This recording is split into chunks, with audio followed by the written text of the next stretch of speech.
4 മണി സമയത്ത് കടുങ്കാപ്പിയുടെ കൂടെ നല്ലൊരു ബോണ്ട കഴിക്കണമെന്ന് ആർക്കാണ് ആഗ്രഹമില്ലാത്തത്?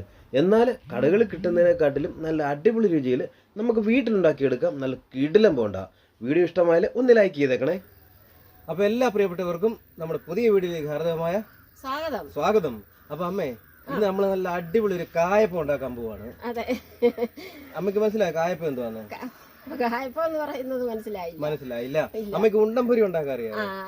അപ്പൊ കേട്ടിട്ടുണ്ടോ? അത് കേട്ടിട്ടേ ഉള്ളൂ, പക്ഷെ ഉണ്ടംപൊരി നല്ലതിന് പറയുന്നത്. അത് നമ്മുടെ ഇവിടെ ഉണ്ടംപൊരി നല്ലത്, നമ്മുടെ ഇവിടെ ബോണ്ടാന്നാ പറയുന്നത്. അതായത് ഞങ്ങളുടെ നാട്ടില്, അതായത് ഞങ്ങള് പത്തനംതിട്ടക്കാരൊക്കെ ഈ ബോണ്ട എന്നാണ് പറയുന്നത്. ചില സ്ഥലങ്ങളിൽ അതിന് കായപ്പം എന്ന് പറയും, ചില സ്ഥലത്ത് ഉണ്ടംപൊരി എന്ന് പറയും. അമ്മ ഇനി തമിഴന്മാരില്ലേ, അവര് പറയുന്നത് എന്താ പറയാ? അവര് പറയുന്നത് പോണ്ടാന്നാ പറയുന്നത്, പോണ്ട.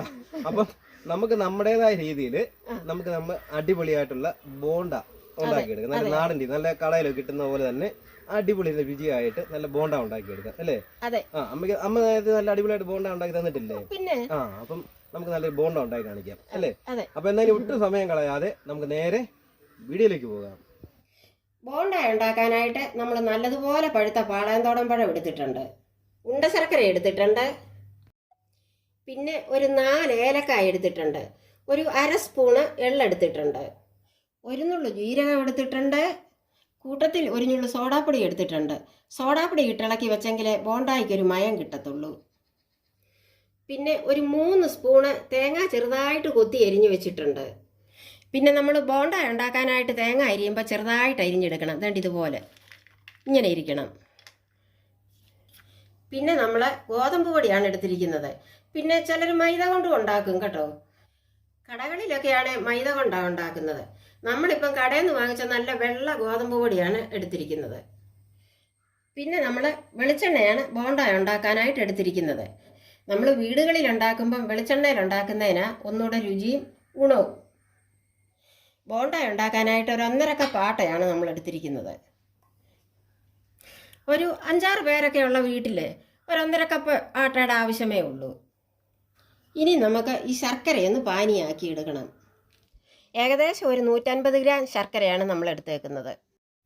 ശർക്കര ചെറുതായിട്ടൊന്ന് പൊടിച്ച് കൊണ്ടുവന്നിട്ടുണ്ട്. ഇനി നമുക്ക് അതിലേക്ക് ഒരു 1/2 ഗ്ലാസ് വെള്ളം കൂടെ ഒഴിച്ച് കൊടുക്കാം. ഇനി നമുക്കിത് അടുപ്പേ വെച്ച് പാനിയാക്കി എടുക്കണം. ഇതിൻ്റെ കട്ടയൊക്കെ ഒന്ന് അരിഞ്ഞു വരാനായിട്ട് ചെറുതായിട്ടൊന്ന് ഇളക്കി കൊടുക്കാം. ശർക്കര ഏകദേശം എല്ലാം ഒന്ന് അരിഞ്ഞു വന്നിട്ടുണ്ട്. ഇനി നമുക്കിതൊന്ന് ആറാൻ വെക്കണം. നല്ലതുപോലെ ഒന്ന് ആറിയതിന് ശേഷം നമുക്കിത് അരിച്ചെടുക്കണം. ശർക്കര ഇന്ന് തണുത്ത് വരുന്ന സമയം കൊണ്ട് നമുക്ക് ഈ തേങ്ങാക്കൊത്തൊന്ന് വറുത്തെടുക്കാം.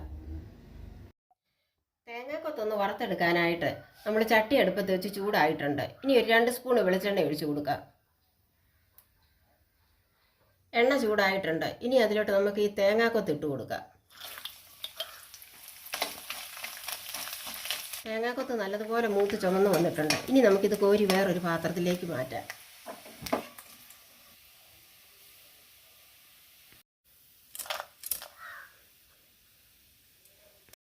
ശർക്കര പാനിയാക്കി തണുത്ത് വന്നിട്ടുണ്ട്. ഇനി നമുക്കതൊന്ന് അരിച്ചെടുക്കാം.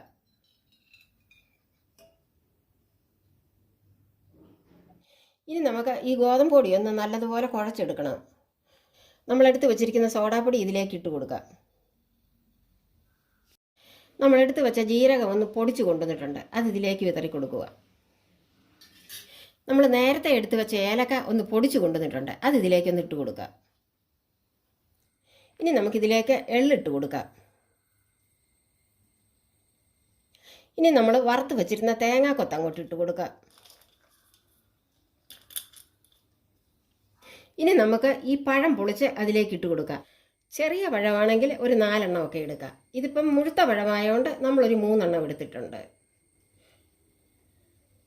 നമുക്കിനി ഇത് നല്ലതുപോലെ ഒന്ന് കുഴച്ചെടുക്കാം. നമ്മളിത് കൈകൊണ്ട് വേണം കുഴച്ചെടുക്കാൻ. കൈകൊണ്ട് കുഴച്ചാലേ നല്ലതുപോലെ ഈ പഴമെല്ലാം ഒന്ന് അലിയത്തുള്ളൂ. അതുപോലെ തന്നെ നല്ല വൃത്തിക്ക് കൈയൊക്കെ കഴുകി വേണം നമ്മളിത് കൈകൊണ്ട് കുഴയ്ക്കാൻ. പഴം ഇതിലിട്ട് ഇളക്കി നല്ലപോലെ യോജിപ്പിച്ചിട്ടുണ്ട്. ഇനി നമുക്കിതിലേക്ക് പാനിയാക്കി വെച്ചിരിക്കുന്ന ശർക്കര ഒഴിച്ചു കൊടുക്കണം. ശർക്കര ഒഴിച്ചതിന് ശേഷം നല്ലതുപോലെ ഒന്ന് ഇളക്കിയെടുക്കണം.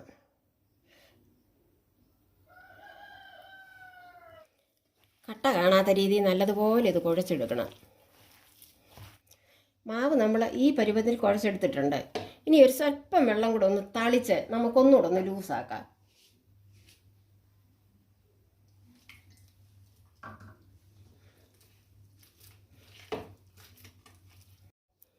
ഒരുപാട് വെള്ളമായി പോകാതെ ഈ പരുവത്തിന് വേണം നമുക്കിത് കുഴച്ചെടുക്കാൻ. ഇനി നമുക്കിത് 1 മണിക്കൂർ ഒന്ന് അടച്ചു വെക്കാം. അതിന് ശേഷം വേണം നമുക്കിത് ബോണ്ടായ ഉണ്ടാക്കാൻ. അപ്പോഴത്തേനൊന്ന് മയം വരട്ടെ. ഇപ്പം നമ്മുടെ മാവ് കുഴച്ച് വെച്ചിട്ട് 1 മണിക്കൂർ കഴിഞ്ഞു. കണ്ടോ, ഇപ്പം അത് കണ്ടാൽ തന്നെ അറിയാം നല്ല മയമൊക്കെ വന്നിരിക്കുക. തുറന്നപ്പോഴത്തേന് നല്ല വാസനയും. ഇനി നമുക്ക് ബോണ്ടായ ഉണ്ടാക്കാൻ തുടങ്ങാം. നമ്മൾ സ്റ്റൗ കത്തിച്ച് ചട്ടി അടുപ്പത്ത് വെച്ചിട്ടുണ്ട്. മുമ്പേ തേങ്ങ വറുത്തതിൻ്റെ കുറച്ച് വെളിച്ചെണ്ണയുണ്ട് ചീനിച്ചട്ടിക്കകത്ത്. ഇനി അതിൻ്റെ കൂടെ കുറച്ച് വെളിച്ചെണ്ണയും കൂടെ ഒഴിക്കാം.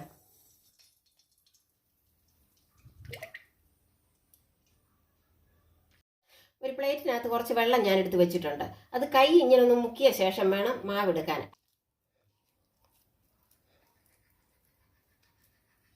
ചെറിയ തീയിൽ വേണം നമ്മൾ ബോണ്ട ഇടാൻ.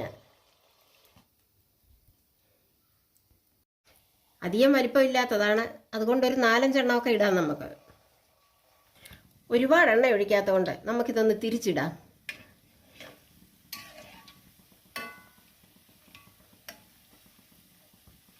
നമ്മുടെ ബോണ്ട നല്ലതുപോലെ ആയി വന്നിട്ടുണ്ട്. ഇനി ഇത് നമുക്ക് കോരിയെടുക്കാം.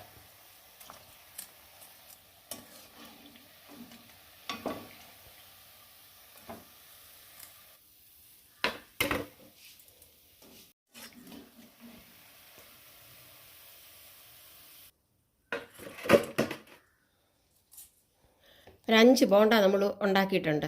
ഇനി ബാക്കിയൂടെ നമുക്ക് ഉരുട്ടി അതിനകത്തോട്ടിടാം.